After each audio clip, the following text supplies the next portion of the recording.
একটা nuclear weapons, একটা পারমাণবিক বোমা যদি ফাটে পৃথিবীতে, পৃথিবীর রূপরেখা চেঞ্জ হয়ে যাবে। আর এই বোমা নিশ্চয়ই জিন জাতি তৈরি করে নাই। কে তৈরি করছে? মানুষ। এর এর মধ্য দিয়ে কি মানবতার কল্যাণ হবে যদি একটাও ফাটে? কখনো 47-এর দিকে ফেটেছিল না দুইটা? কোথায় কোথায়? জাপানে, হিরোশিমায়, আর কোথায়? বোমাগুলোর নাম বলতে পারবেন? হ্যাঁ, মাশাআল্লাহ মাশাআল্লাহ, লিটল বয় আর ফ্যাট ম্যান।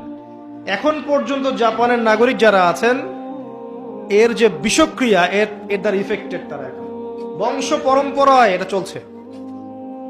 আর এখন যে পারমাণবিক অস্ত্রগুলো আছে, এগুলো শক্তি তখনকার চাইতে 1000 গুণ বেশি শক্তিশালী।